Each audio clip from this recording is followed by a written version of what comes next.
So, hey guys, welcome back to our YouTube channel. So, finally, we are back with a modern physiology series. हम वो modern physiology series बना रहे हैं BMS के लिए जो आज तक किसी ने नहीं बनाई। सीधे एनसीएसएम का सिलेबस आपके सामने रखकर सारे टॉपिक्स मैं वन बाय वन आपके क्लियर कर रहा हूँ।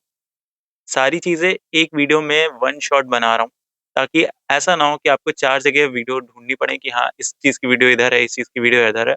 और इतना स्ट्रक्चर्ड वे में कि हाँ फर्स्ट लेक्चर ये है, फिर सेकंड लेक्चर ये है, थर्ड लेक्चर ये है, इस तरीके से हम लोग चीजें कर रहे हैं।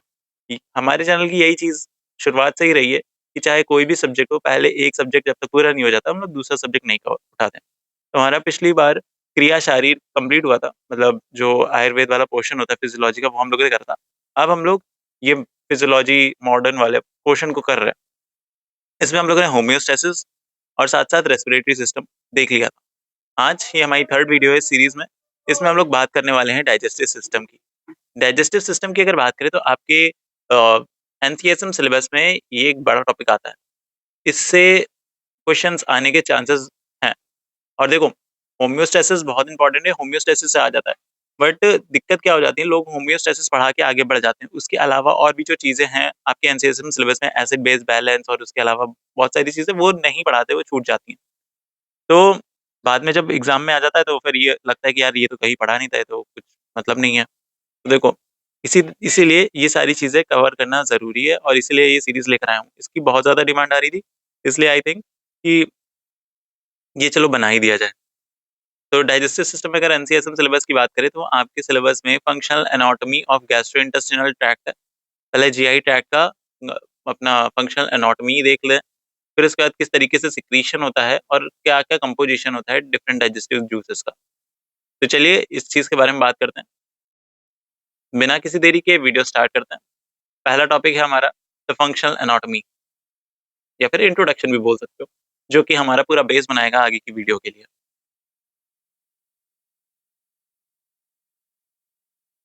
The functional anatomy. तो देखो, फंक्शनल एनाटॉमी जीआई ट्रैक्ट की आप शुरुआत से ही पढ़ते आ रहे हैं। जब से आप नीट दे रहे हैं ना, तब से आप पढ़ रहे हैं। अब आप सोचेंगे यार कौन सा ऐसा था, मुझे तो ये कुछ याद नहीं आ रहा। देखो, आपने जब लेयर ऑफ जीआई ट्रैक्ट पढ़ा था तो वहीं पे आपका बेसिक्स बन चुका था। म्यूकोसा, सब म्यूकोसा और मस्कुलरिस एक्सटर्ना और सिरोसा, ये जो हम लोगों ने पढ़ा था नीट के टाइम पे, वही यहाँ पे भी सेम चीज आती है। तो चलिए लिखते हैं the layers of small intestine. First topic, layers of small intestine या फिर जीआई ट्रैक्ट। जीआई ट्रैक्ट लिखते तो ज्यादा इजी रहेगा।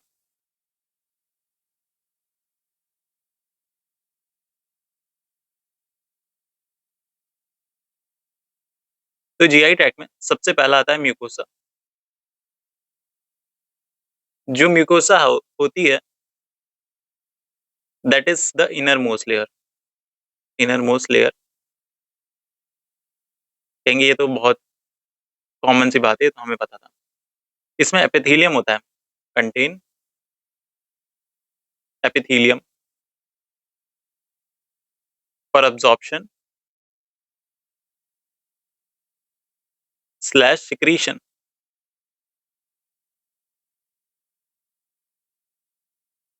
इसमें क्या क्या चीजें होती हैं? इसमें होती है लैमिना प्रोप्रिया और मस्कुलरिस म्यूकोसा।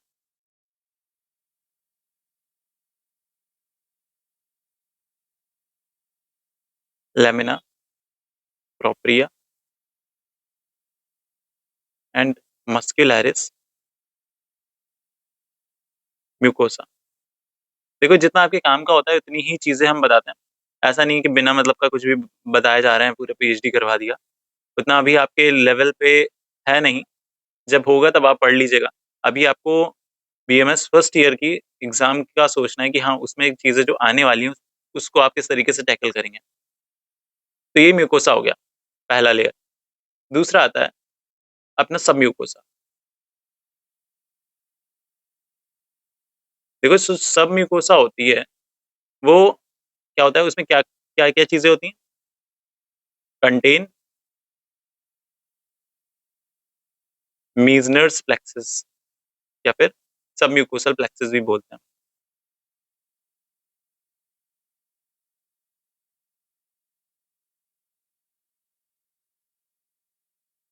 ये क्या कंट्रोल करती है? ये जीआई सिक्रीशन और लोकल ब्लड फ्लो होता है उसको मतलब अपना कंट्रोल करता है। Control GI secretion and local blood flow. Submucosa के बाद आता है muscularis externa. Muscularis externa.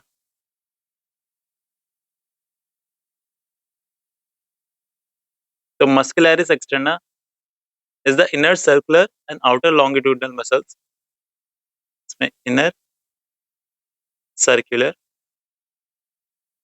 Outer longitudinal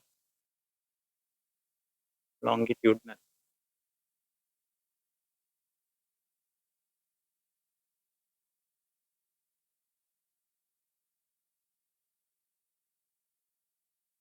nestled between them, मतलब उनके बीच में क्या क्या होता है? ऑर्बेक प्लेक्सस। ऑर्बेक्स या फिर माइंट्रिक प्लेक्सस बोलते हैं। अभी बस आप इसके नाम याद रखिए, आगे इसका फंक्शन भी आएगा कि हाँ क्या क्या चीजें होती हैं, ऑर्बेक प्लेक्सस के क्या काम होते हैं और सबम्यूकोसल प्लेक्सस के क्या काम होते हैं, तो वहां पे आएगा। बस यहाँ पे एक तरीके से कह सकते हैं बेस बन रहा है। ये क्या होता है? The pacemaker of GI mobility.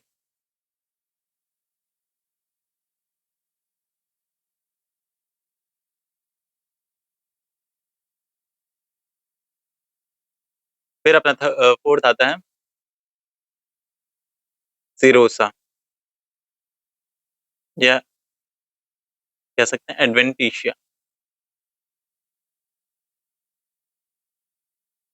ये अपनी आउटर प्रोटेक्टिव लेयर होती है। Outer protective layer. तो इतना हम लोगों ने देखा 4 लेयर्स ऑफ जीआई ट्रैक्ट। इसमें सबसे पहले म्यूकोसा थी, जिसमें इनर जो कि इनर मोस्ट लेयर थी, इसमें एपिथेलियम था सिक्रीशन और एब्जॉर्प्शन के लिए, और लैमिना प्रोप्रिया और मस्कुलैरिस म्यूकोसा होता फोल्डिंग के लिए। और फिर आता है सब म्यूकोसा। इसमें मीजनर्स या फिर सब म्यूकोसल प्लेक्सस होता है, जो कि जीआई सिक्रीशन और ब्लड फ्लो को कंट्रोल करता है। फिर आता है मस्कुलैरिस एक्सटर्ना। इसमें inner circular outer longitudinal muscles होती हैं, जो कि उसके बीच में होता है और प्लेक्सस, ये जो कि पेस मेकर और जीआई मोबिलिटी कहा जाता है। सिरोसा उसके बाद आता है, जो आउटर मोस्ट लेयर होती है, दैट इज प्रोटेक्टिव लेयर। फिर उसके बाद अगर बात करें तो हमारे में जनरल या functional anatomy of gastrointestinal tract था। फिर उसका mechanism of secretion and composition of different digestive juices की बात करते हैं। तो सबसे पहले डाइजेस्टिव जूसेस में सबसे बड़ा नाम आता है अपना गैस्ट्रिक एसिड, HCl का। तो mechanism of gastric acid HCl secretion.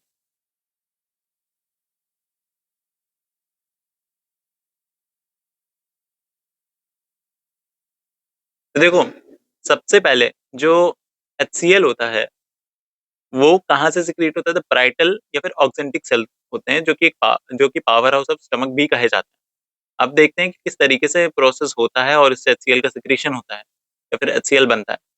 तो ये याद रखिएगा, the parietal oxyntic cell powerhouse of stomach. अब प्रोसेस देखते हैं।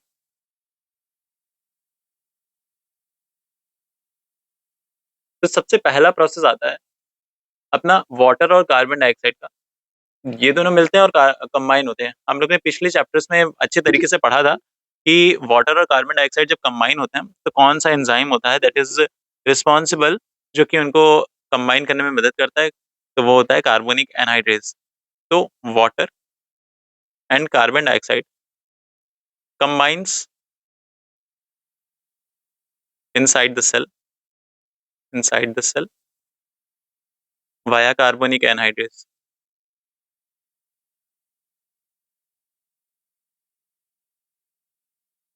To form H2CO3।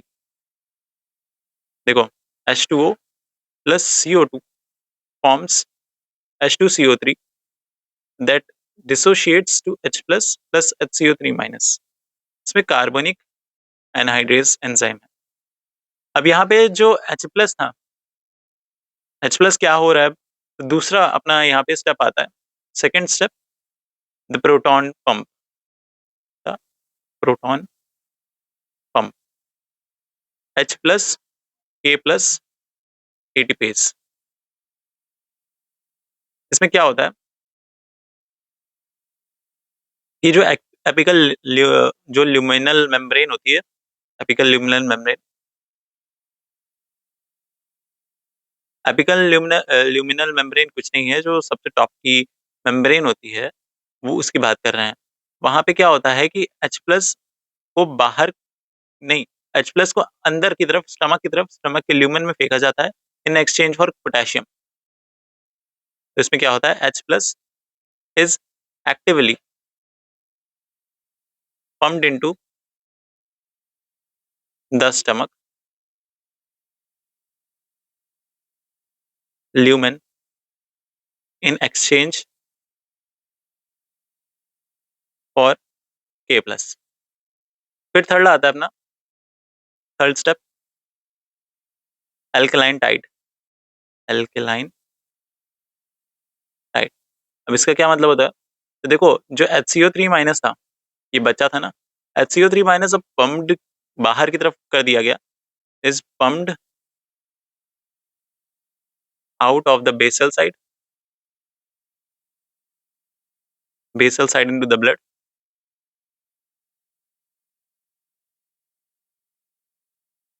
in exchange of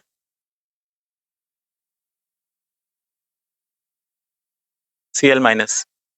अब इससे इससे क्या हो गया, इससे जो स्टमक में मील जब हम लोग ले रहे थे, तो उसको थोड़ा सा एल्कलाइन बनाने में ही हेल्प करता है।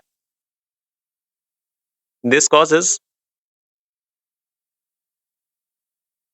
The blood leaving the stomach, जो ब्लड स्टमक से बाहर निकल रहा था during a meal, to be slightly alkaline.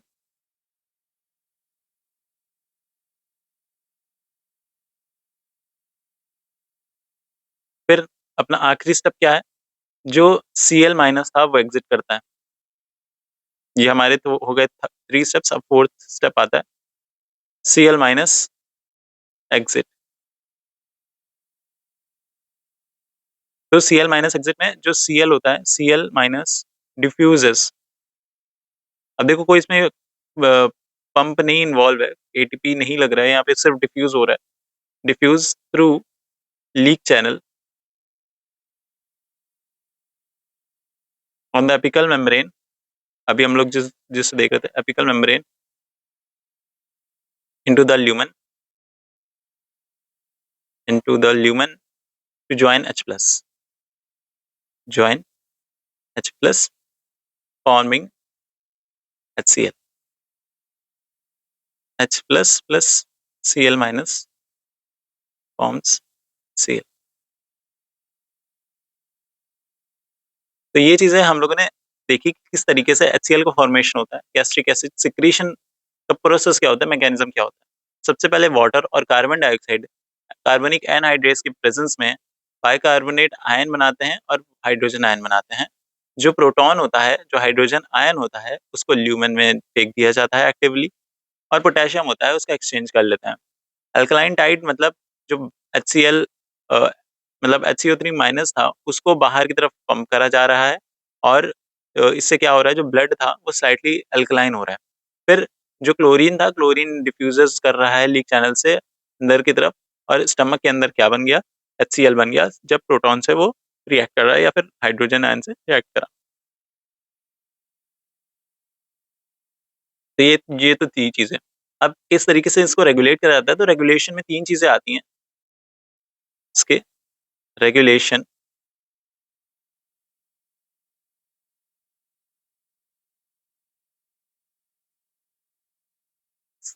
3 stimulants. पहला तो है acetyl choline, acetyl choline ACH। अब क्या होता है, वेगस नर्व होती है, वहां से ही निकलता है। ये न्यूरोट्रांसमीटर होता है जो कि अम, अपना बढ़ाता है एचसीएल के सिक्रीशन को फ्रॉम वेगस नर्व। कौन से रिसेप्टर्स होते हैं इसमें? M3 receptors.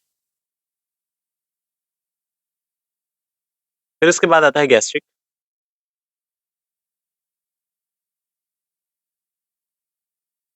गैस्ट्रिक में from G sales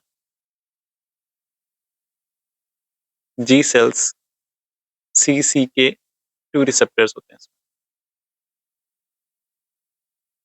and third one is histamine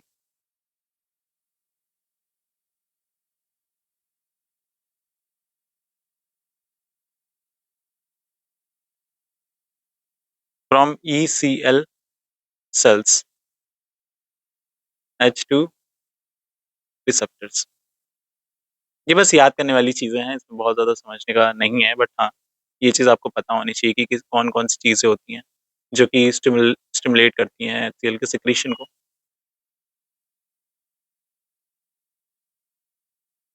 फिर उसके बाद आता है composition and function of digestive juice. ये हम लोग ने इतनी चीजें पढ़ी। अब इसके बाद क्या आता है, देखो, composition and composition of different digestive juice, इतना हम लोग ने कर लिया। इसके बाद कंपोजिशन देखते हैं।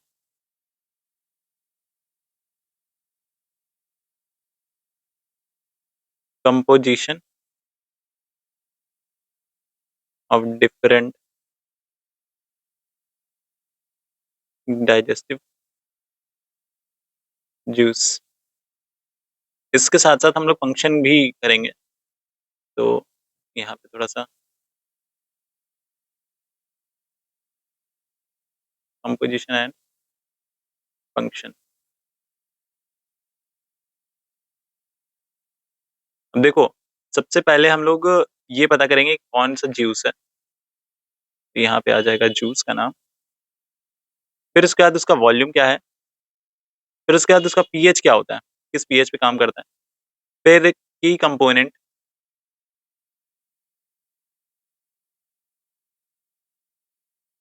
और फाइनली फंक्शन। इस एक टेबल से आपकी सारी चीजें क्लियर हो जाएंगी। देखो, जूसेस में क्या क्या आता है, सलाइवा आ गया अपना, गैस्ट्रिक जूसेस आ गए, पैनक्रियाटिक जूस आ गए, बाइल जूस आ गया,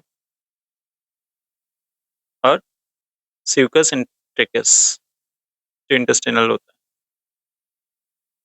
अब इसमें हम लोग ये देखेंगे कि कौन कौन से, मतलब कितना डेली वॉल्यूम होता है। तो ये 1 to 1.5 लीटर, इसका 2 to 2.5 लीटर, इसका 1 to 1.5 लीटर। देखो, ये आपको याद करने की जरूरत नहीं है, बट हाँ जनरल चीजें पता होनी चाहिए कि यार सोच के देखिए कि कितना सलाइवा प्रोड्यूस होता होगा पर डे। तो इतना ही प्रोड्यूस होता है। गैस्ट्रिक में कितना होता होगा, गैस्ट्रिक जूस तो 2 लीटर, 2.5 लीटर के करीब है। पैनक्रियाटिक जूस 1.5 लीटर के करीब है। बाइल कम होता है, 1 लीटर के करीब। और जो स्यूकस एंट्रिकस होता है, इंटेस्टिनल जूस होता है, वो 1 to 2 लीटर होता है। अब पीएच की बात करें तो पीएच में भी बहुत ज्यादा वो नहीं करने की जरूरत है। सबका लगभग लगभग ये देख लीजिए कि एसिडिक है कि अल्कलाइन है। तो 6 to 7.4, इसका 1.0 to 2.0, इसका 8.0 to 8.3, इसका 7.0 to 8.0, इसका 7.5 to 8.0। ये इसका पीएच होता है कि इस रेंज पे ये काम करती है। की कंपोनेंट की बात करें तो की कंपोनेंट सबका अलग अलग होता है। जैसे सलाइवा की बात करें तो इसमें अल्फा अमाइलेज होता है, जिसको हम लोग टाइलिन बोल रहे थे, पढ़ा होगा हम लोग ने बचपन में। लिंगुअल लाइपेज होता है, लिंगुअल लाइपेज। म्यूकस होता है, और IgA एंटीबॉडीज होती हैं। फिर उसके बाद गैस्ट्रिक की बात करें तो गैस्ट्रिक में HCl होता है, पेप्सिनोजन होता है, पेप्सिनोजन। इंट्रिंसिक फैक्टर होता है,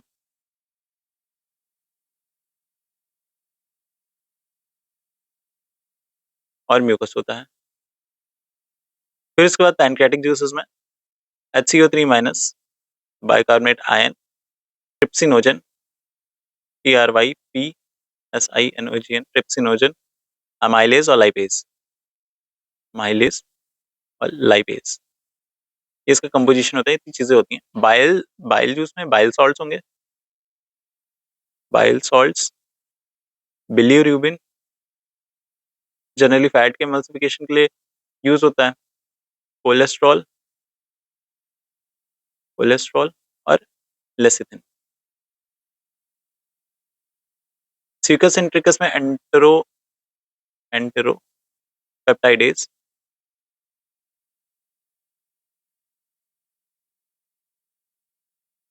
पेप्टाइडेजेस और डाइसैकेराइड्स।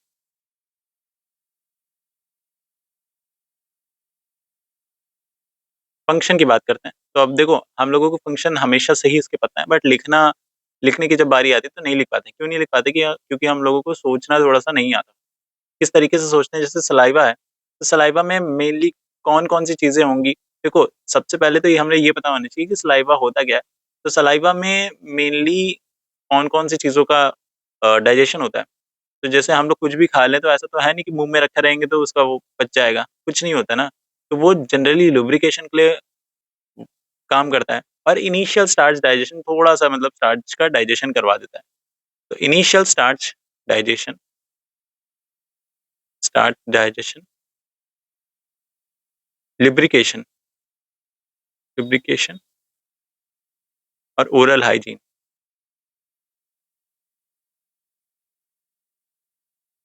फिर आता है protein digestion.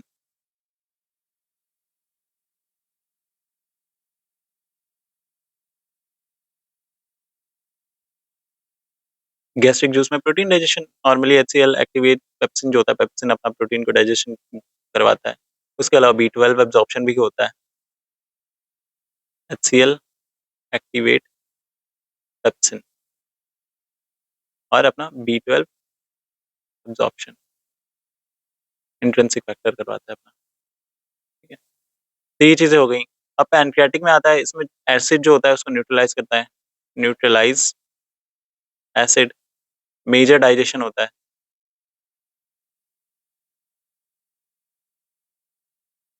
Of all macronutrients. फिर एमल्सिफिकेशन ऑफ फैट, बाइल का होता है काम।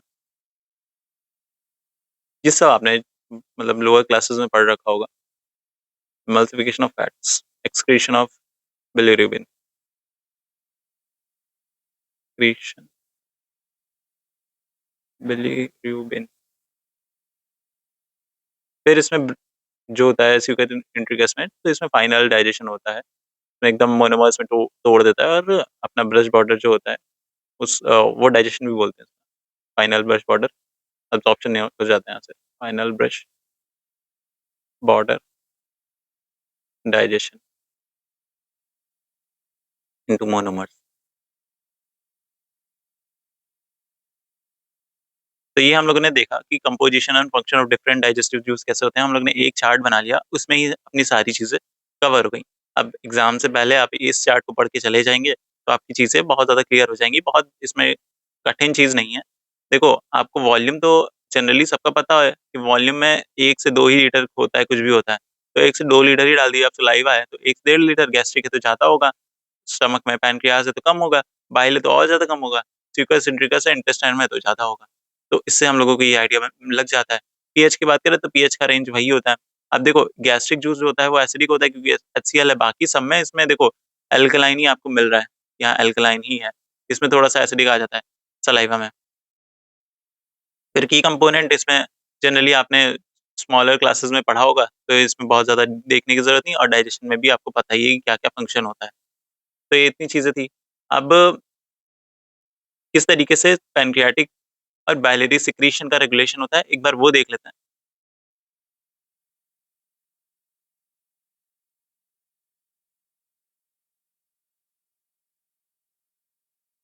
Regulation of pancreatic and biliary secretions.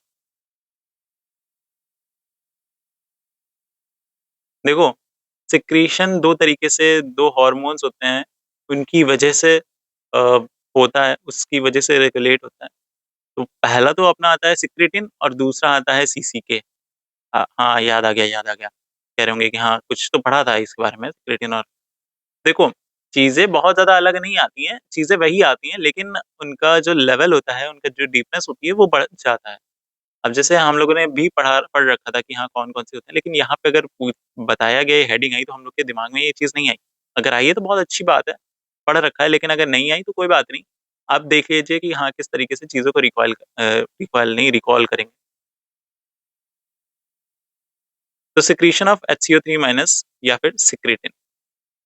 तो यहाँ पे क्या होता है कि जब एसिडिक काइम हो जाता है, जो पीएच जो होता है 4.5 से कम हो जाता है, तो सिक्रेटिन होता है, वो पैनक्रियाटिक डक्ट पे एक्ट करता है और वाटरी बाइकार्बोनेट को रिलीज़ करवाता है, ठीक है? जिससे क्या होता है कि एसिड जो होता है वो न्यूट्रलाइज़ हो जाता है, उसका पीएच बढ़ जाता है।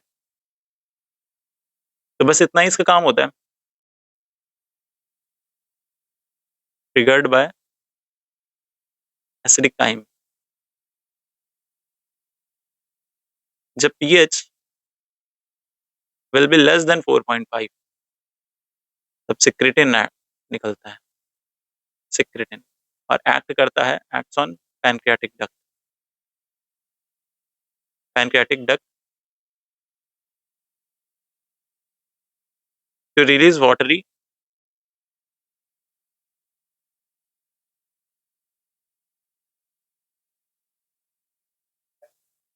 रिलीज़ बाइकार्बोनेट, ठीक है? अब क्या होता है कि ये ऐसा जूस होता है, बाइकार्बोनेटेड जूस होता है, तो उससे क्या होता है कि न्यूट्रलाइज़ एसिड इसी के आगे लिखते हैं बाइकार्बोनेटेड juice to neutralise acid.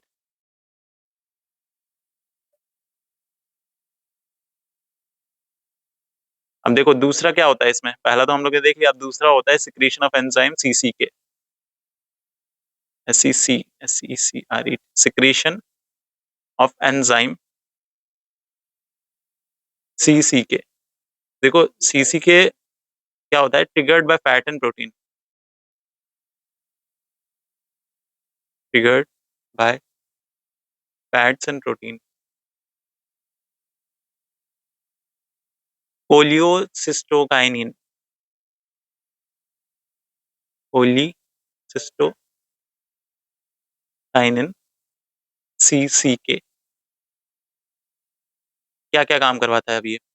Contraction of gall bladder, contraction of gall bladder to release bile,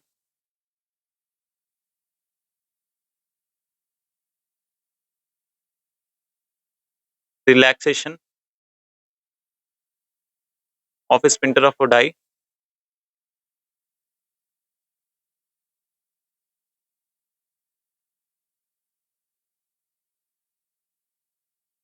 and third is release of enzyme rich juice from enzyme rich juice from pancreatic acini, pancreatic एसिनी। देखो इतनी चीज़ें हम लोगों को पता चल गई कि यहाँ क्या-क्या होता है। अब यहाँ पे जो रेगुलेशन था वो भी हम लोगों ने देख लिया कि किस तरीके से सिक्रीशन ऑफ HCO3 माइनस हो रहा था या फिर सिक्रीटिन जो था वो हो रहा था। तो सिक्रेटिन पहले निकलता है जब जो पीएच होता है वो कम हो जाता है, बहुत एसिडिक हो जाता है, तो वो बाइकार्बोनेटेड जूस को सिक्रीट करता है जिससे एसिड को न्यूट्रलाइज़ कर देता है।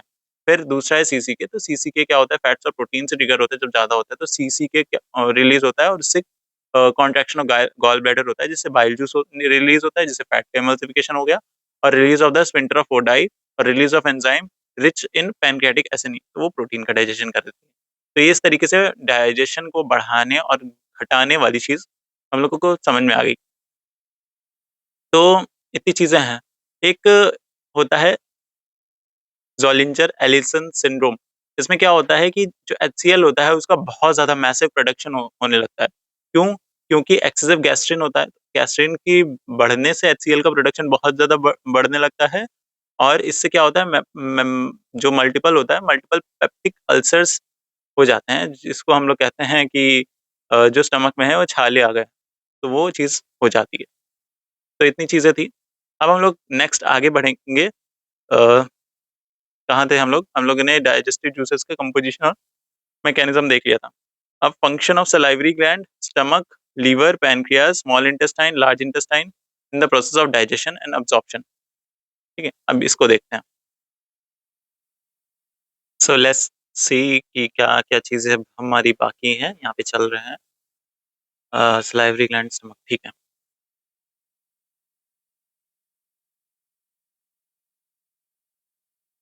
कि क्या क्या रोल है इन ऑर्गन्स का हमारी डाइजेशन में, तो अब हम लोग उन चीज़ों के बारे में बात करेंगे। तो क्या होता है, हम लोग इसे एक फ्लो की तरह देखते हैं कि किस तरीके से हमारी बॉडी में पहले तो फूड हम लोग ने इनटेक करा, फिर उसके बाद सलाइवरी ग्लैंड रोल प्ले कर रहा है, फिर उसके बाद किस तरीके से वो स्टमक में गया, वहाँ पे सीयर और अपना पैनक्रियाटिक जूसेस होते हैं वो करता है, फिर उसके बाद किस तरीके से अपना इंटेस्टाइन में जाता है, स्यूकस इंट्रिकस जूसेस होते हैं जो वो करता है, उसके बाद किस तरीके से डाइजेशन होता है, फिर किस तरीके से अब्जॉर्प्शन होता है, उस चीज़ों के बारे में हम लोग यहाँ पे बात करने वाले हैं। आपने लोअर क्लासेस में भी पढ़ रखा होगा, लेकिन यहाँ पे चीज़ें एक बार अच्छे तरीके से मैं बता देता हूँ। देखो, अभी तक जितना आपने पढ़ा होगा उसके कंपैरिजन में यहाँ पे बहुत चीज़ें सिंप्लीफाई मैं लाने की कोशिश करा है मैंने।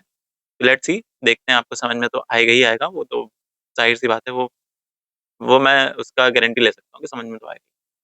देखो, तो ट्रांसपोर्ट कह सकते हैं, ट्रांसपोर्ट कहे या फिर फ्लो बोले, फ्लो, फंक्शन ऑफ ऑर्गन्स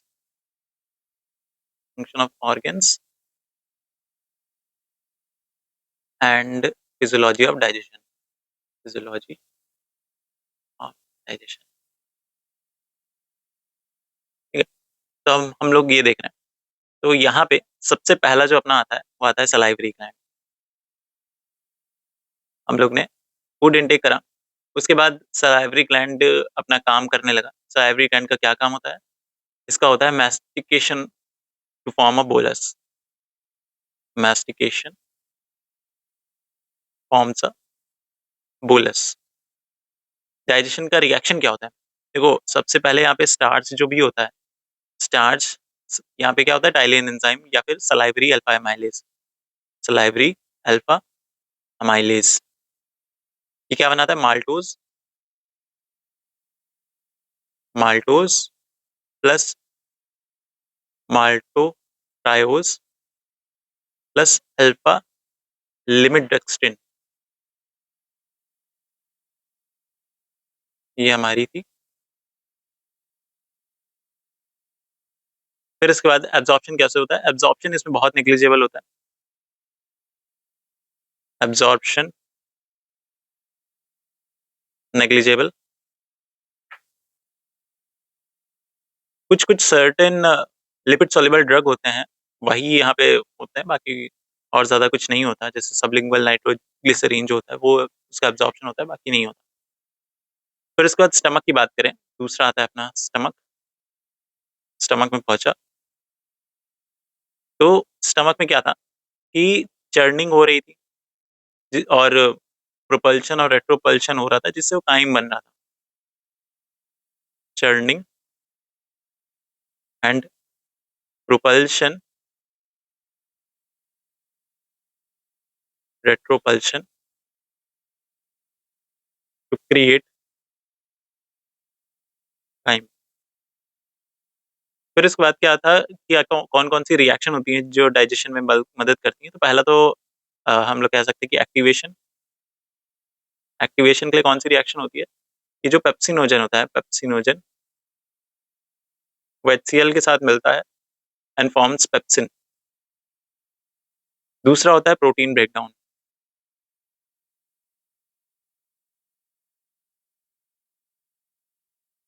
इसमें क्या होता है कि प्रोटीन जो होता है, प्रोटीन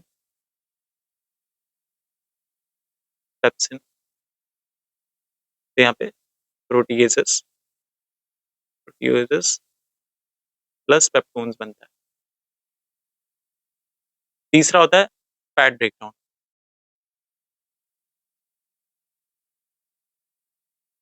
तो इसमें क्या होता है, ट्राइग्लिसराइड, जो फैट मॉलिक्यूल होता है, स्टमक में गैस्ट्रिक लाइपेज होता है, से टूट के क्या बनता है, फैटी एसिड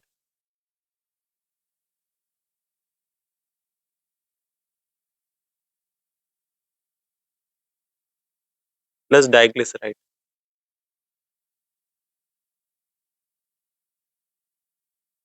ठीक है, फिर एब्जॉर्प्शन की बात करें तो यहाँ पे कौन कौन सी चीजों का एब्जॉर्प्शन होता है? तो absorption alcohol, alcohol and aspirin due to their lipid solubility at low lipid solubility at low pH। फिर अपना तीसरा आता है पैनक्रियाज एंड लीवर, हम लोग ने देखा। अब इसके बाद पैनक्रियाज एंड लीवर का क्या काम होता है यहाँ पे? इसको हम लोग कहते हैं duodenal mix.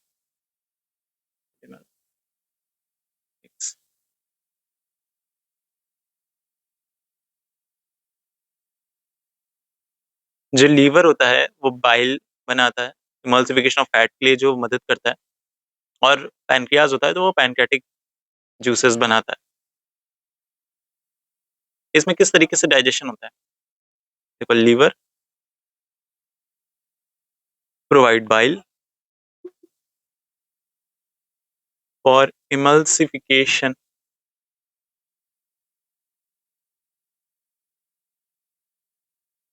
Pancreas provide the heavy duty enzyme.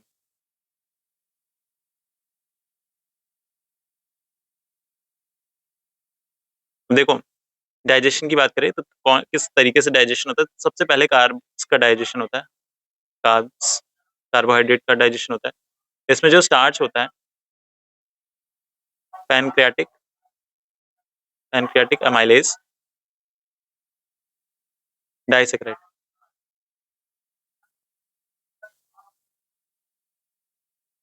ठीक है, ये तो हो गया कार्ब्स का डाइजेशन। अब देखते हैं प्रोटीन्स का डाइजेशन।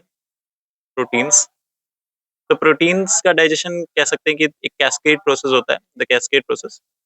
अब कैसे होता है? देखो, जो ट्रिप्सिनोजन होता है, पहला तो है इसमें ट्रिप TRY, ट्रिप्सिनोजन।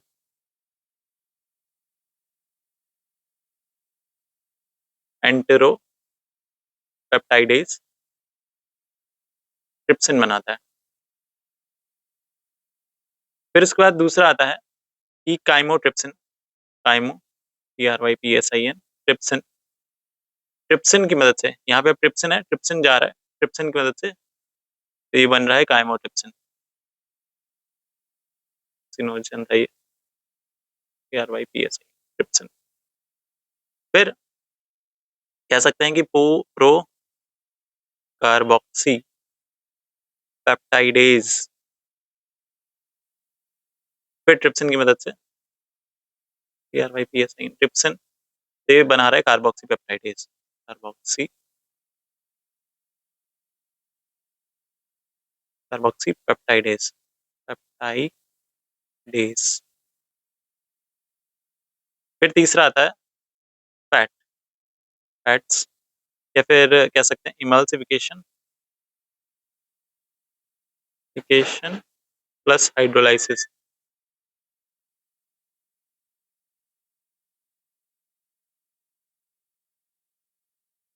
इसमें आता है fat globule plus bile salt, micelle बनाता है। मिसली आपको पता है ना, ऐसे ऐसे करके वो होता है। और दूसरा है ट्राइग्लिसराइड्स, जो थे पैनक्रियाटिक लाइपेज होता है, pancreatic lipase forms two monoglyceride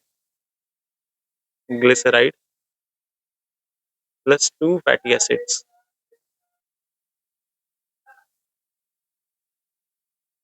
तो इतनी चीजें हो गई पैनक्रियाज और लीवर की। इतना काम करते हैं लोग, देख रहे हो कितना सारा काम कर रहे हैं। फिर उसके बाद बात करते हैं स्मॉल इंटेस्टाइन की।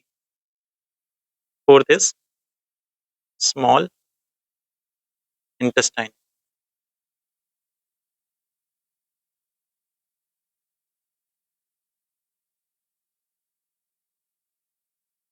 इसमें सबसे पहले ए आ जाता है, ग्लूकोज एंड गैलेक्टोज।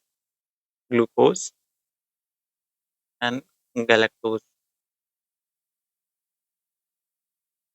तो enters the cell via SGLT1, secondary active transport।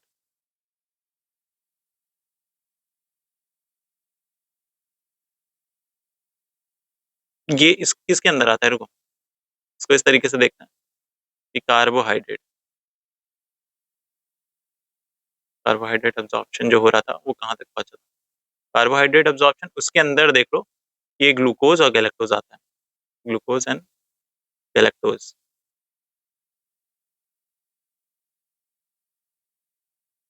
enters the cell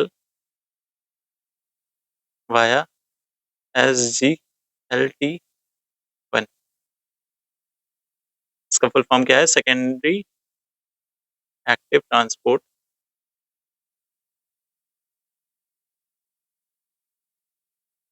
coupled with 2Na+ ions। दूसरा है fructose.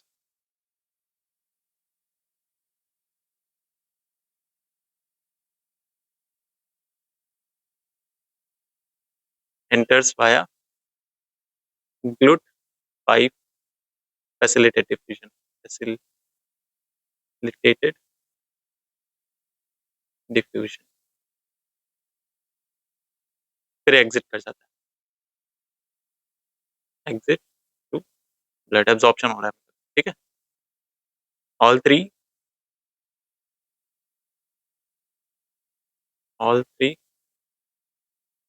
exit the basolateral membrane into blood via GLUT2। तो इतना चीजें हम लोग को पता चल गई कि हाँ किस तरीके से यहाँ पे कार्बोहाइड्रेट का एब्जॉर्प्शन हो रहा है। अब प्रोटीन के एब्जॉर्प्शन की बात करें, देखो प्रोटीन एब्जॉर्प्शन और lipid absorption, absorption mainly small intestine में ही हो रहा है। तो ये हम लोगों ने देखा कि कार्बोहाइड्रेट का किस तरीके से है। अब देखते हैं प्रोटीन का। B is protein absorption.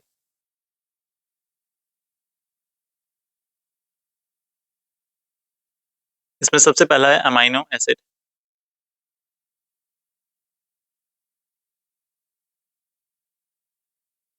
enters via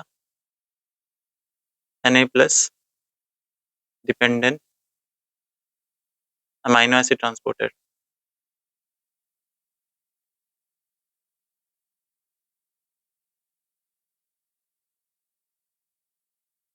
दूसरा है अपना डाई और ट्राइपेप्टाइड।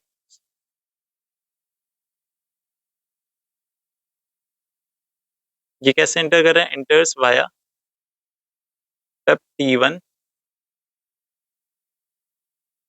Coupled with H+। फिर तीसरा है exit to blood, simple diffusion.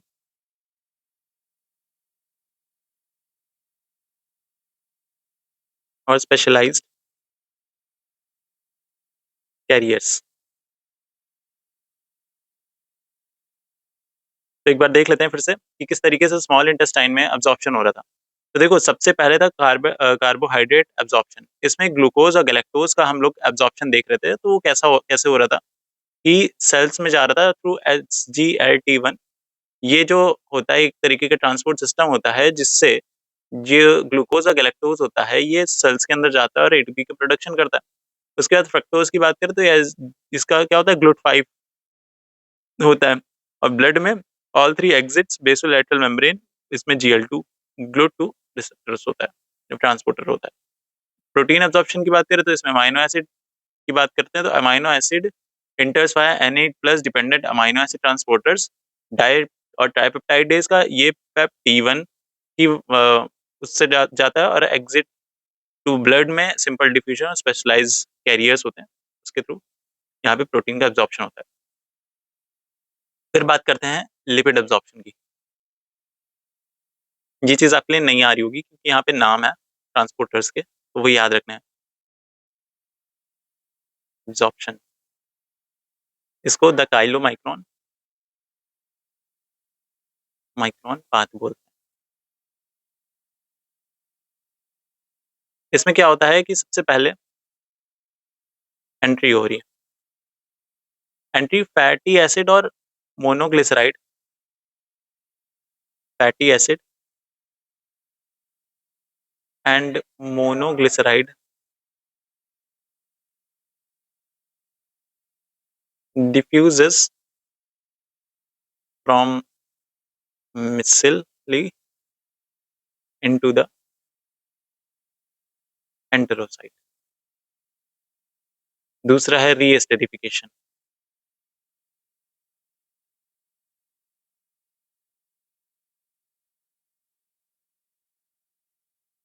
inside the cell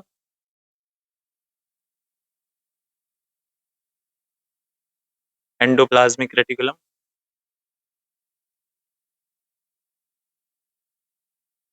they are converted back, they are converted back into triglycerides। Third is packaging,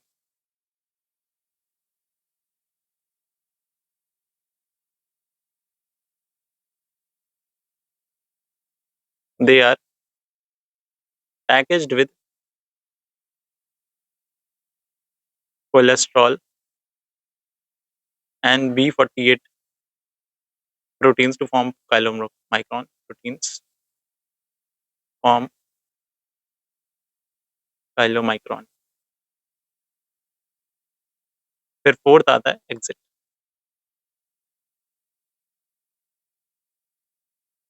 काइलोमाइक्रॉन जो होते हैं वो बहुत ज़्यादा बड़े होते हैं for capillaries, are too large for capillaries, so they exit via exocytosis into lacteals lymph, eventually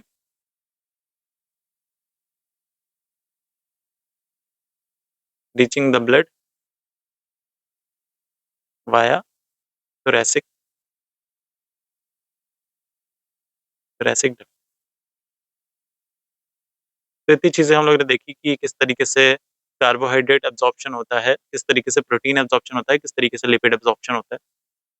lipid absorption में सबसे पहले एंट्री होती है फैटी एसिड और मोनोग्लिसराइड की, और वो डिफ्यूज करते हैं from micelles to the enterocyte. फिर उसके बाद उसका री एस्टेरिफिकेशन होता है। एस्टेरिफिकेशन एक तरीके का रिएक्शन होता है जिससे एस्टर्स बनते हैं। उसमें क्या होता है कि सेल्स के अंदर जो एंडोप्लाज्मिक रेटिकुलम होता है वहां पे वो फिर से ट्राइग्लिसराइड्स बन जाते हैं। फिर उसके बाद वो पैक होते हैं कोलेस्ट्रॉल के साथ, B48 प्रोटीन के साथ, और काइलोमाइक्रॉन्स बनाते हैं। फिर उसके बाद जो काइलोमाइक्रॉन्स होते हैं वो कैपिलरीज के थ्रू तो नहीं होते हैं, कैपिलरीज के लिए तो बहुत लार्ज होते हैं, तो एक्सोसाइटोसिस करते हैं लिम्फ या फिर लैक्टियल्स के थ्रू, लैक्टियल्स के अंदर, और वो जाके ब्लड में में थोरैसिक डक्ट के थ्रू अपना ब्लड में पहुंच जाते हैं। फिर ये था हमारा स्मॉल इंटेस्टाइन के बारे में। अब इसके बाद आता है पांचवा लार्ज इंटेस्टाइन के बारे में, कि लार्ज इंटेस्टाइन में किस तरीके से होता है। Fifth is large intestine. तो लार्ज इंटेस्टाइन में डाइजेशन की अगर बात करें तो कोई ह्यूमन एंजाइम नहीं होता है, बैक्टीरियल फर्मेंटेशन होता है फाइबर्स का, और उसके बाद क्या बनता है, शॉर्ट चेन फैटी एसिड्स। तो यहाँ पे लिख सकते हैं no human enzyme, bacterial fermentation of fibre fibre into short chain fatty acids, SCFAS। Absorption की बात करें, एब्जॉर्प्शन तो वाटर और इलेक्ट्रोलाइट का होता है, वाटर एंड इलेक्ट्रोलाइट्स। किस तरीके से होता है active absorption? Active absorption of Na+,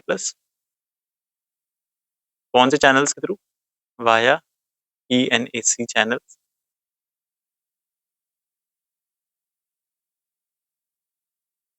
create osmotic gradient of water, और दूसरा है vitamins.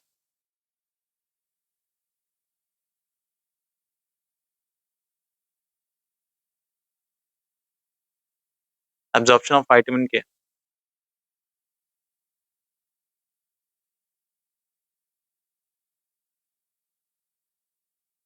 And biotin reduced by gut flora।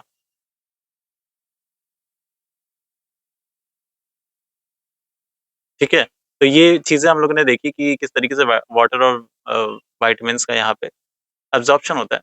एक बार कोई समरी बता देते हैं। तो देखो, जो ग्लूकोज और गैलेक्टोज था वो एपिकल ल्यूमन में SGLT1 जो रिसेप्टर वो ट्रांसपोर्टर था उससे ट्रांसपोर्ट हो रहा था, और जो ब्लड में ट्रांसपोर्ट करने की बारी आ रही थी तो GLUT2 रिसेप्टर GLUT2 ट्रांसपोर्टर था। फ्रक्टोज की बात करें तो फ्रक्टोज में एपिकल ल्यूमन में GLUT5 था। अब जो ब्लड वाली चीज आ रही थी उसमें GLUT2 था। पेप्टाइड की बात करें तो PEP-T1 H+ को ट्रांसपोर्ट जो था वो सबसे पहले करवा रहा था, फिर उसके बाद ब्लड में अमाइनो एसिड कैरियर्स थे। लिपिड का मिसलर डिफ्यूजन हो रहा था, उसके बाद काइलोमाइक्रॉन्स थे जो कि एक्सोसाइटोसिस कर रहे थे लिम्फ में।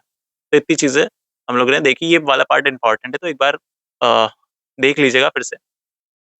ठीक है, अगर चीजें नहीं समझ में आ रही तो एक बार फिर से बैक जाके चीजें समझ सकते हैं, या फिर एक बार जब नोट्स मिलेंगे तो नोट्स में गो थ्रू कर लीजिएगा कि हाँ किस तरीके से हो रहा है, तो और ज्यादा अच्छे तरीके से समझ में आ जाएगा।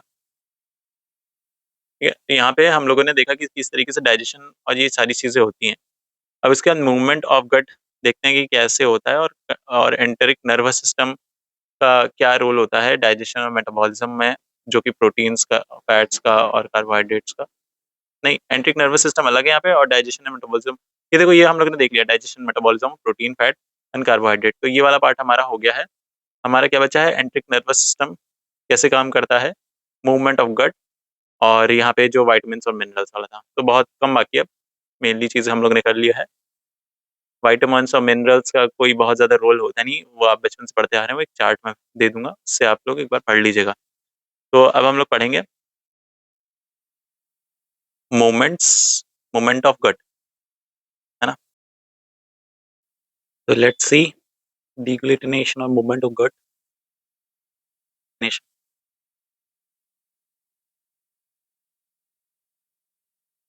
तो सबसे पहले हम लोग बात करते हैं मूवमेंट ऑफ गट की।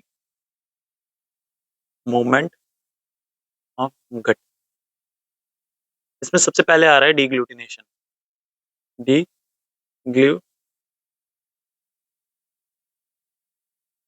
डिग्लूटेशन,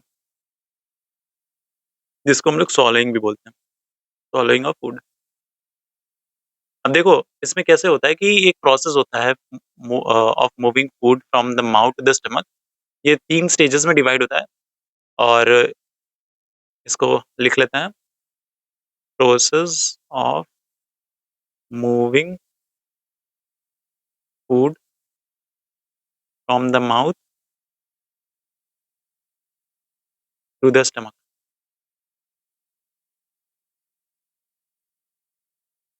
3 स्टेजेस होते हैं। पहला तो 3 stages, first is oral buccal stage. देखो, ये जो होता है ये वॉलेंटरी होता है, मतलब हमारे कंट्रोल में होता है।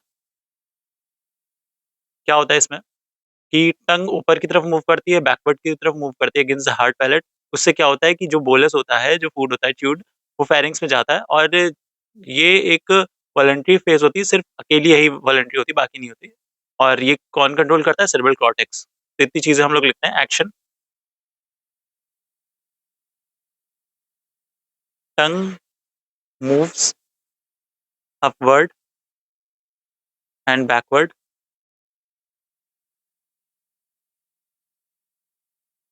Against the hard palate.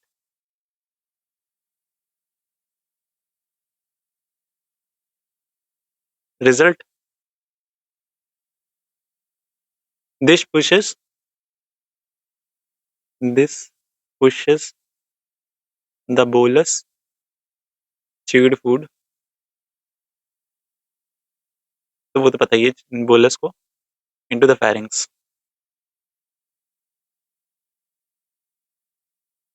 Control कौन करता है इसे? Cerebral cortex. तो ये हो गया अपना पहला ओरल या buckle stage.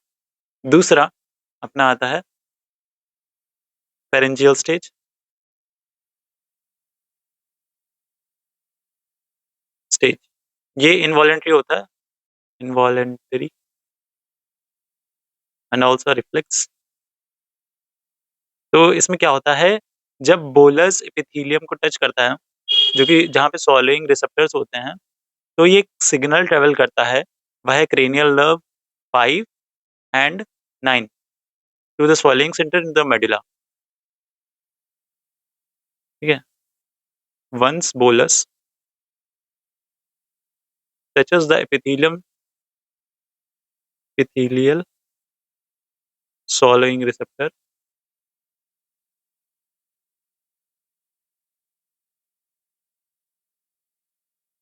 areas, signal travel via cranial nerve 5 and 9 to the swallowing center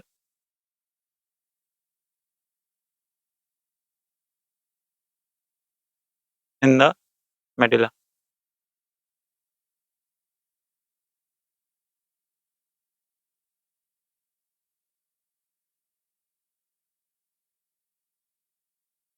इससे क्या होता है, कौन-कौन सी चीज़ें होती हैं? पहली चीज़ तो प्रोटेक्शन ऑफ एयरवे होता है.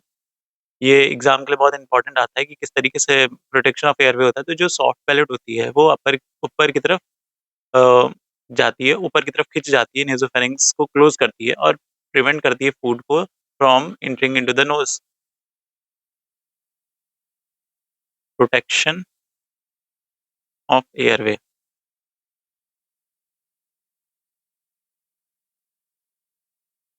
Soft palate pulled upward to close the nasopharynx.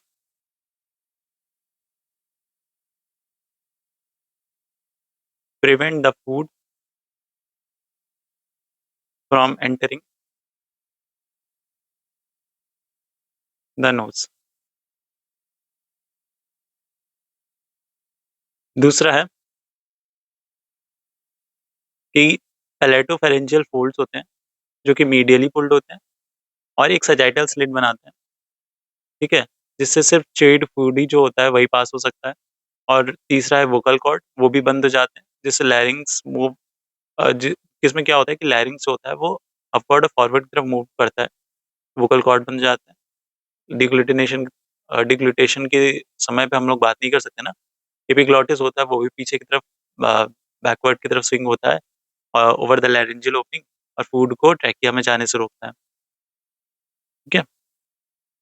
तो कह सकते हैं vocal cord,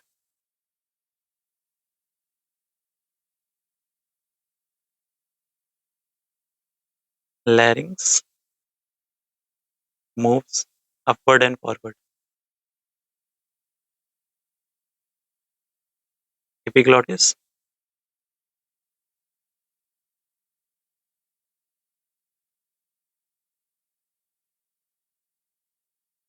swings backward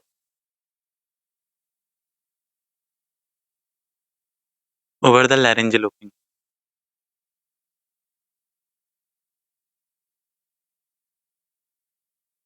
Prevent food from entering the trachea.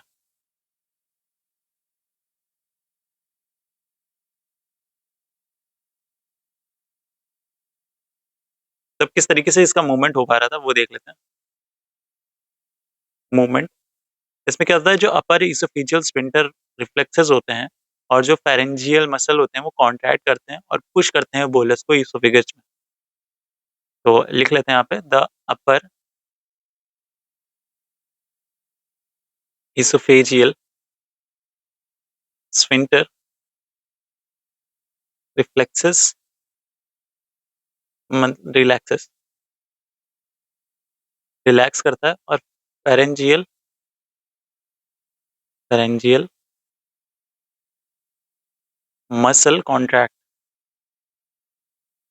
To push the bolus into the oesophagus. तो हो गया हमारा डिग्लूटेशन। तीसरा आता है अपना इसोफेजियल स्टेज। तो हम लोग देख रहे थे ना यहाँ पे, डिग्लूटेशन का 3 स्टेजेस थी। पहला तो ओरल या बक्कल स्टेज था, दूसरा फेरेंजियल स्टेज था और तीसरा इसोफेजियल स्टेज था जो कि इनवॉलंटरी होता है। तो सी है, सी ही होगा ना, नहीं 3।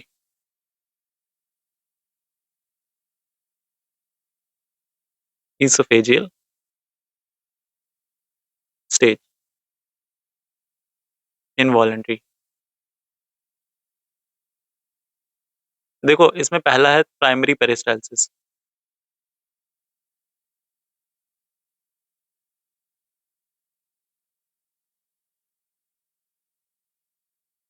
इसमें कॉन्टिन्यूशन ऑफ फेरेंजियल वेव आती है, 8 से 10 सेकंड तक रहता है और फिर स्टमक में पहुंच जाता है।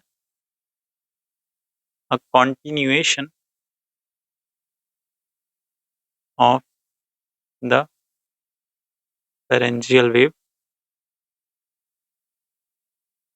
it takes 8 to 10 seconds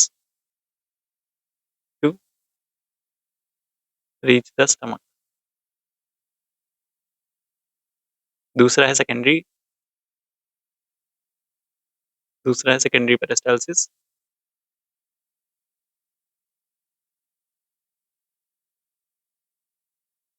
इसमें क्या होता है, ट्रिगर द फूड। ट्रिगर तभी ये ट्रिगर होती है जब फूड जो होता है वो अटक जाता है। Triggered if food gets stuck.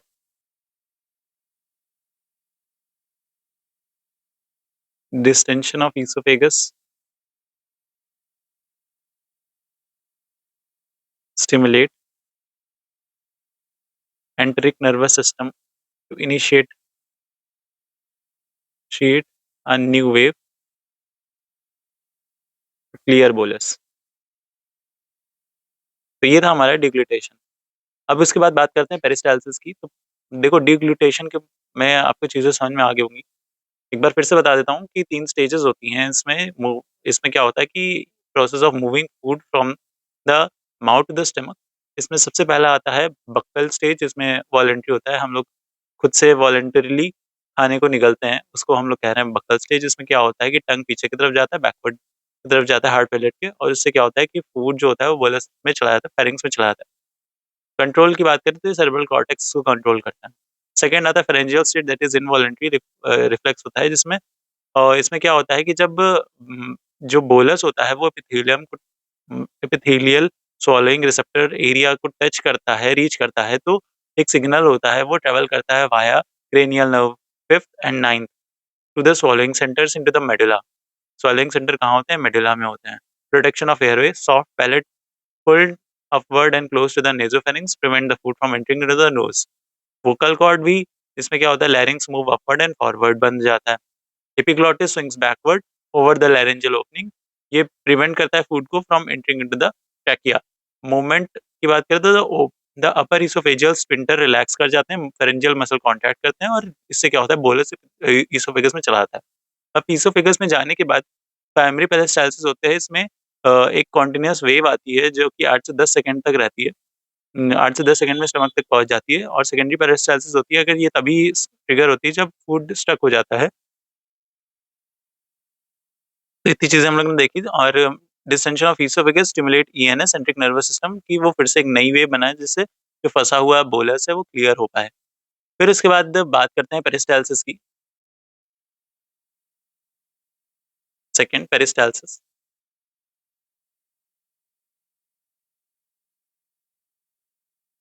Peristalsis. तो peristalsis is the law of gut. ये एक इनहेरेंट प्रॉपर्टी होती है स्मूथ मसल्स की, बट हाईली ऑर्गेनाइज्ड होती है by the ENS, enteric nervous system. अब देखते हैं किस तरीके से होता है, स्टिमुलस कैसे मिलता है इसको।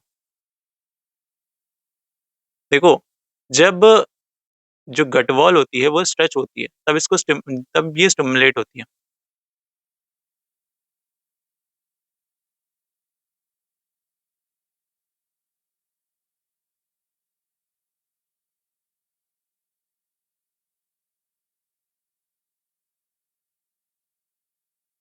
Bye food. दूसरा है द रिफ्लेक्स आर्क। इसमें क्या होता है कि सर्कुलर मसल्स होती हैं वो कॉन्ट्रैक्ट करती हैं और लॉन्गिट्यूडिनल मसल रिलैक्स करती हैं।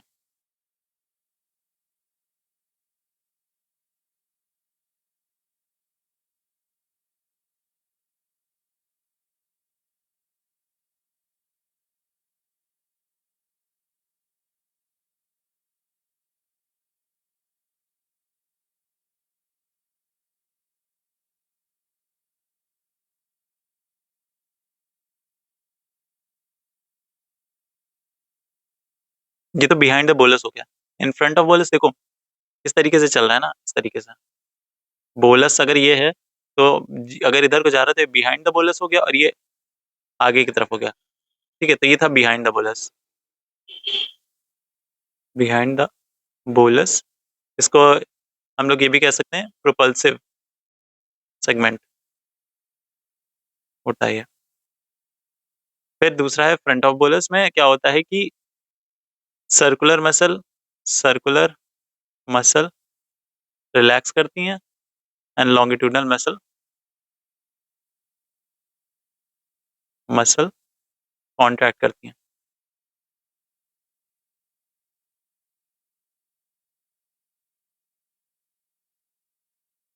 In front of bolus.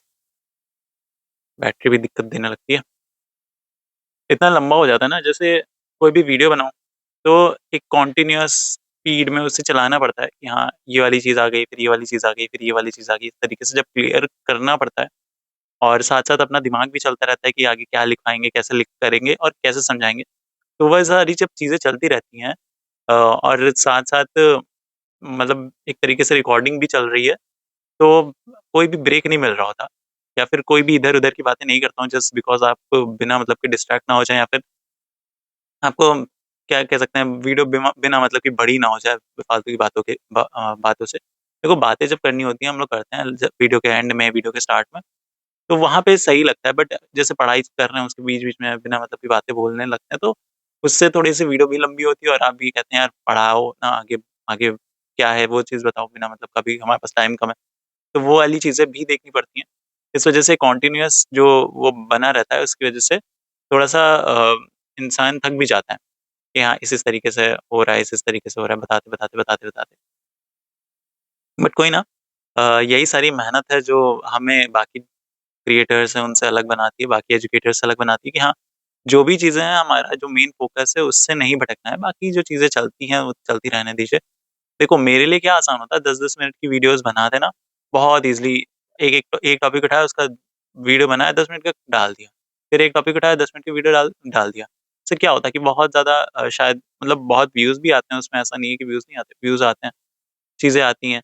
But I want यार कि ठीक है वो सारी चीज़ें तो बहुत सारी पड़ी हुई हैं, बहुत सारा कंटेंट है यूट्यूब पे। बट बीएमएस के लिए एज़ अ कोर्स वाइज़ चीज़ें देना इज़ समथिंग बिग। तो आई वांट दैट थिंग कि यार मैं सारी चीज़ें दे पाऊँ, और कोई भी ऐसी चीज़ ना हो यार कि ये छूट गया, वो छूट गया, या फिर एनसीएसएम में ये चीज़ था, अब कहाँ से करें? तो एक वीडियो कम से कम आपके पास है तो कि आप खोल के उसे देख के सारी चीज़ें अपनी कवर कर सकते हैं कि कैसे लिखना है, कैसे क्या करना है। अब साथ-साथ मैं क्यों बना रहा हूँ? क्योंकि मैं चाह रहा हूँ कि यार ठीक है, तुम लोग देखो किस तरीके से एग्ज़ाम में लिखते हैं। कौन-कौन सी चीज़ें हैं, कैसे-कैसे नोट्स बनाते हैं, कैसे प्रेज़ेंट करेंगे तो चीज़ें अच्छे तरीके से जाएँगी और अच्छे से अच्छे नंबर मिल सकेंगे। ठीक है? तो ये वाली चीज़ें ही होती हैं। इसीलिए देखो जितना भी आपके सिलेबस में सिर्फ़ उतना ही चीज़ें मैं बता रहा हूँ, बिना मतलब के इधर-उधर की चीज़ें नहीं बता रहा हूँ। तो वही सारी चीज़ें होती हैं। आई होप अगर आप इतनी चीज़ें मेरी समझ रहे हो तो आप सपोर्ट भी करोगे। जैसे चैनल मेंबरशिप है वो है, उसमें जॉइन करके थोड़ा कंट्रीब्यूशन दिखा सकते हैं, या फिर टेलीग्राम ग्रुप है उसमें चीज़ें आती रहती हैं, उससे कंट्रीब्यूशन दिखा सकते हैं। बाकी तो ठीक है, हमारा काम है करना और आपका काम है सपोर्ट करना, तो आप अपना काम करिए, हम अपना काम करेंगे। इसी तरीके से चीज़ें चलती रहेंगी। बाकी अगर सपोर्ट नहीं मिलता है तो फिर वही है, वीडियो की कंसिस्टेंसी भी बिगड़ती है, फिर थोड़ा-सा मोटिवेशन भी डाउन होता है कि यार चीज़ें इतनी ज़्यादा मेहनत करने के बाद भी अगर तो इतना सा भी दिक्कत, मतलब इतना सा भी सपोर्ट नहीं मिल रहा है, तो फिर वो रहता है कि यार ठीक है, शायद नहीं पसंद आ रहा होगा, तो फिर वो एक आता है मन में कि यार ठीक है, बंद कर देते हैं। लेकिन जब कमेंट्स देखता हूँ, जब देखता हूँ कि यार डिमांड आ रही है किसी एक पर्टिकुलर सब्जेक्ट की, तो फिर होता है कि यार चलो इसे बना ही देते हैं, बच्चों के लिए क्या होगा, थोड़ा-सा अच्छा ही होगा। तो वही है, अपना काम मैं कर रहा हूँ, बाकी आप अपना काम कर दीजिए। तो कंट्रोल कैसे होता है? आते हैं वापस, हम लोग क्या पढ़ रहे थे? देखो, बट हाँ, थोड़ा-थोड़ा बीच में अगर बात कर लो तो मूड सही हो जाता है, मूड फ्रेश हो जाता है, जिससे आगे का पढ़ने में और अच्छा लगता है। तो पेरिस्टाल्सिस की हम लोग बात कर रहे थे, हम लोग कंट्रोल की बात कर रहे थे। कंट्रोल कैसे होता है पेरिस्टाल्सिस? तो इसमें क्या होता है, माइंड ट्रिक जो प्लेक्सिस होता है, अभी हम लोगों ने ऊपर पढ़ा था माइंड ट्रिक प्लेक्सिस के बारे में, नाम आया था। तो ये चीज़ कंट्रोल कर रहा है mind trick plexus. Mind trick या फिर ऑर्बिक्स प्लेक्सस इसे कंट्रोल करता है। कैसे करता है, क्या नहीं करता, वो सारी आपकी लेवल पे नहीं है, तो इतना लोड मत लीजिए। फिर डिफिकेशन की बात करते हैं। Third is defecation. Defecation and it's control. I hope defecation का मतलब पता होगा। डिफिकेशन वही अपना फीकल मैटर को बाहर निकालना। तो ये दो रिफ्लेक्सेस के थ्रू कंट्रोल होता है। Two reflexes. पहला तो है इंट्रिंसिक रिफ्लेक्स।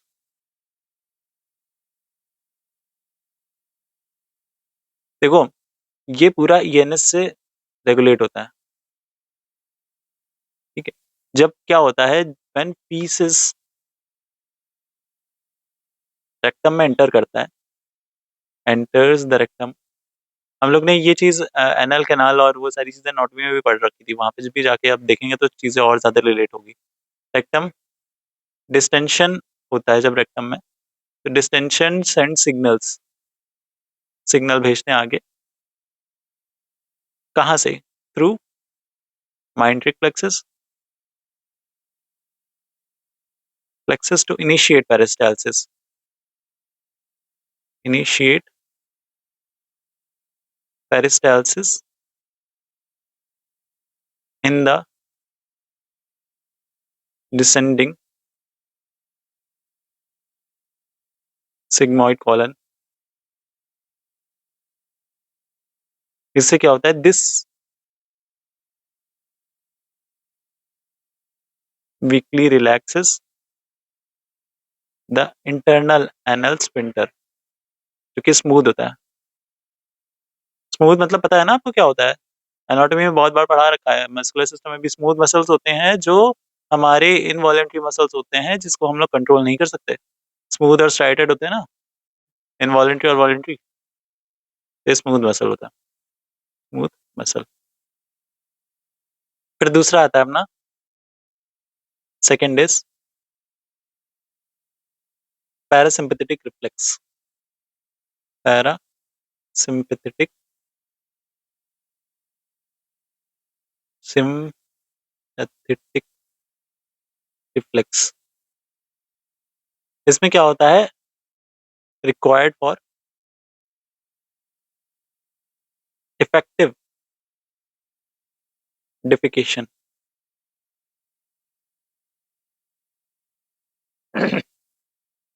इसमें सेंसरी सिग्नल्स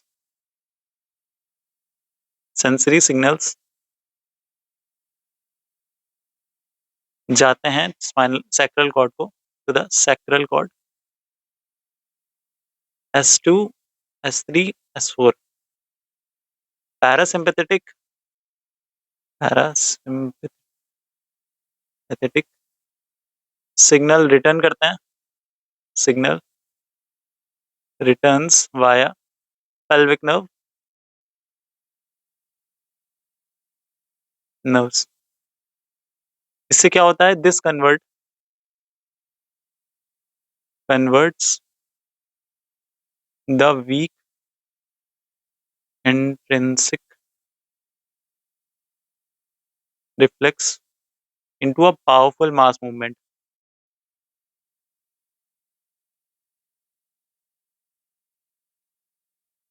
तो ये था हमारा इनवॉलेंटरी वाली चीज। वॉलेंटरी की बात करें तो एक्सटर्नल एनल स्फिंक्टर होता है। Voluntary external anal sphincter.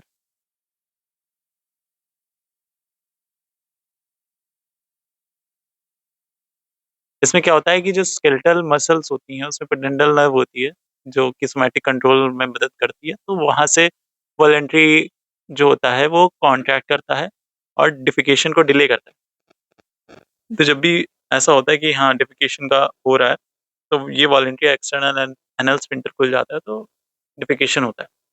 तो इतनी चीजें देखी हम लोग ने। अब जो था अपना the enteric nervous system, ENS, उसकी बात करते हैं। The enteric nervous system, ENS।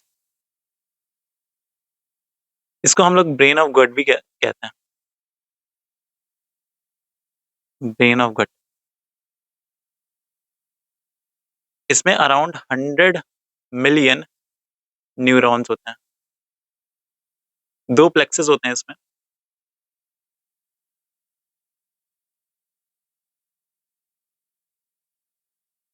पहला तो है outer,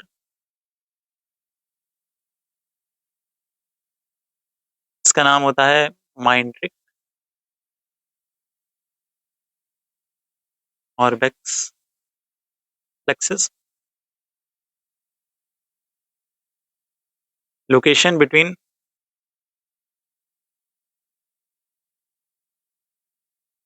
location between circular and longitudinal muscle, circular and longitudinal muscle. Primary function इसका क्या होता है? Primary function is to provide motility. किस तरीके से टोनल कॉन्ट्रैक्शन होगा, किस तरीके की इंटेंसिटी होगी, क्या वेलोसिटी होगी, यही हमारा वो करता है। और दूसरा आता है इनर। तो इनर होता है सबम्यूकोसल।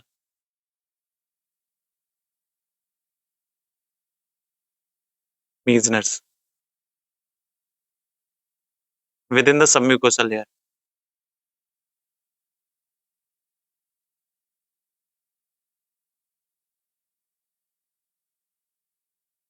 इसका काम क्या होता है? Local control. क्या local control? Control secretion absorption, secretion absorption, blood flow etcetera. तो ये इसका काम होता है। तो इतनी चीजें थी। और अगर हम लोग ऑटोनॉमिक इन्फ्लुएंस की बात करें, जो ऑटोनॉमिक नर्वस सिस्टम होता है वो किस तरीके से इसको इन्फ्लुएंस करता है, तो पैरासिम्पैथेटिक और सिम्पैथेटिक दो ही चीजें आती हैं। तो पैरासिम्पैथेटिक जो होता है वो स्टिमुलेट करता है और सिम्पैथेटिक जो होता है वो इनहिबिट करता है। बस इतनी ही चीजें जान के रखिए। Autonomic influence, external control. पहला है पैरासिम्पैथेटिक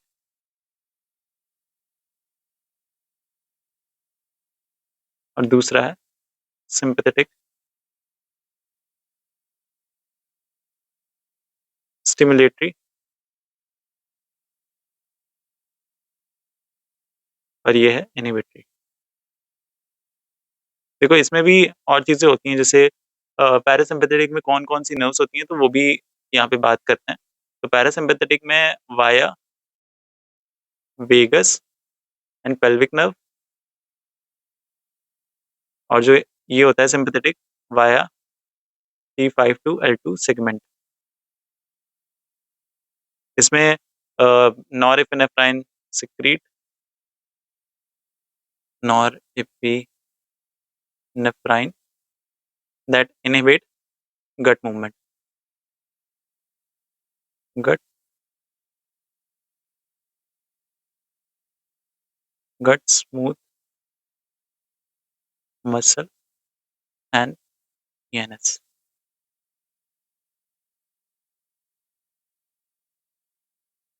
इंपॉर्टेंट न्यूरोट्रांसमीटर कौन-कौन से होते हैं? तो एक्साइटेटरी न्यूरोट्रांसमीटर होता है एसिटाइलकोलिन, सब्सटेंस फॉस्फेट, और जो इनहिबिटरी होती है वो नाइट्रिक ऑक्साइड, वैसोएक्टिव, इंटेस्टिनल पेप्टाइड। तो ये चीज़ें होती हैं, बहुत ज़्यादा इसमें जाने की ज़रूरत नहीं है।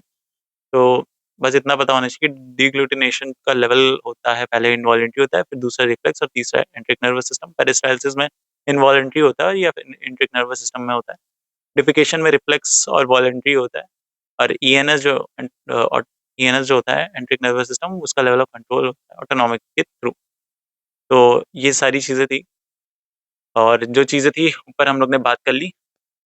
तो इतनी चीज़ें हमारे सिलेबस में है जो हम लोग को पढ़नी है।